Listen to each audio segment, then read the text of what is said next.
Hello दोस्तों। तो आज हम लोग पढ़ने जा रहे हैं वेन ब्रिज ऑसिलेटर के बारे में। ओके।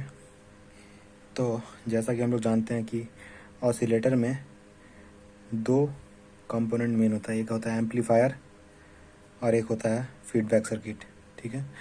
एम्पलीफायर हम लोग इसमें यूज़ करते हैं ओप एम्प को, जो कि 180 डिग्री फेज डिस्प्लेसमेंट देता है, और फीडबैक सर्किट में हम लोग यूज़ करते हैं आरसी नेटवर्क को। ठीक है, जो कि 180 डिग्री फेज शिफ्ट देता है। तो हम लोग का total overall 360 degree phase shift हो जाता है। That is necessary due to Barkhausen criteria of oscillator, मतलब वो फुलफिल होना चाहिए, जो कि है ए बी इक्वल्स टू 1, और ए हो गया आपका गेन, बी हो गया आपका फीडबैक फैक्टर, वो दोनों का मल्टीप्लिकेशन 1 होना चाहिए मैग्नीट्यूड का, और दोनों का फेज डिस्प्लेसमेंट का मल्टीप्लिकेशन 0 डिग्री होना चाहिए, और 360 डिग्री और मल्टीपल ऑफ 360 डिग्री। ठीक है। तो हम लोग पढ़ने जा रहे हैं वेन ब्रिज ऑसिलेटर के बारे में। तो वेन ब्रिज ऑसिलेटर का जो आउटपुट होता है that is of sinusoidal oscillations. जो आउटपुट मिलता है हम लोग को वो होता है साइनसोइडल ऑसिलेशंस का। वो एक्चुअली होता है आपका in the range of Audible frequency. वो रेंज करता है आपका अराउंड 1 मेगाहर्ट्ज। ठीक है। इसमें एक होता है आपका ऑप एम्प और एक होता है आरसी ब्रिज सर्किट। ठीक है। ओप एम्प प्रोवाइड करता है 180 degree phase shift, RC bridge circuit provide करता है 180 डिग्री फेज शिफ्ट। इसमें एक आरसी नेटवर्क को इम्प्लीमेंट करने के लिए वेन ब्रिज का हम लोग यूज़ करते हैं, that acts as a feedback circuit. ठीक है। इसमें R1 और R2, ठीक है, और C1 और C2 वो फॉर्म करता है फ्रीक्वेंसी एडजस्टमेंट एलिमेंट, जो कि फ्रीक्वेंसी को एडजस्ट करेगा। जैसा कि ये एक ऑसिलेटर है तो एक फिक्स्ड, मतलब एक ही फ्रीक्वेंसी पे, मतलब कोई जो पार्टिकुलर फ्रीक्वेंसी होगा उसी पे वो वर्क करेगा। ठीक है। तो इसमें हम लोग लेते हैं actually series combination of RC और R1 और C1, और पैरेलल कॉम्बिनेशन ऑफ R2 और C2। ये हम लोग यूज़ करते हैं as a feedback. Okay, feedback.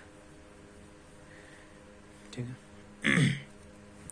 इसका भी हम लोग डायग्राम देख लेंगे अच्छे से रीड्रॉ करके, मतलब ये जो फीडबैक सर्किट है उसको सिंप्लीफाई करके देख लेंगे। तो आउटपुट जो है वो होता है आपका ओप एम्प। ठीक है। इट इज़ जो आउटपुट ओप एम्प का आउटपुट है, ओप एम्प है। ठीक है। ये हो गया आपका इन्वर्टिंग टर्मिनल, ये हो गया आपका नॉन इन्वर्टिंग टर्मिनल। ठीक है। तो आउटपुट का ये ओप एम्प का जो आउटपुट है that is given to the input of bridge. ये जो विन ब्रिज है उसके इनपुट पे इसका आउटपुट को दिया गया है। ठीक है। The input of op amp is non inverting terminal. अब ये जो ब्रिज का जो आउटपुट है that is given to the op amp to the non inverting terminal. ठीक है। अब इसका हम लोग देख लेते हैं वो जो सिंप्लीफाइड डायग्राम है और इसका वर्किंग भी। ओके। तो इसको जो हम लोग रीड्रॉ किए हैं तो ये हो गया आपका फीडबैक सर्किट। इसमें R1 और C1 का सीरीज कॉम्बिनेशन है और C2 और R2 का series combination. This act as a feedback, और ये हो गया आपका मेन एम्पलीफायर। ठीक है।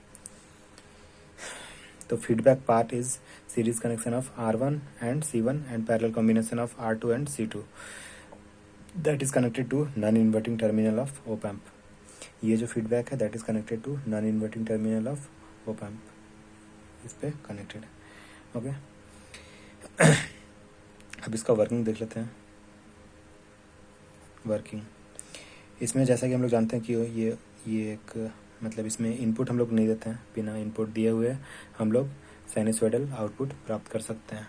ठीक है, ऑसिलेटर के थ्रू। इसमें इनपुट हम लोग लेते हैं थर्मल नॉइस को, दैट इज़ प्रेजेंट। इनपुट हम लोग सप्लाई नहीं देते हैं, तो ये thermal noise acts as a input that consist of multiple frequency. Thermal noise का मल्टीपल फ्रीक्वेंसी होता है, तो उस मल्टीपल फ्रीक्वेंसी से हम लोग को एक फीडबैक नेटवर्क में सेलेक्ट करता है कोई एक फ्रीक्वेंसी को, पर्टिकुलर फ्रीक्वेंसी को, to get the sustained oscillation.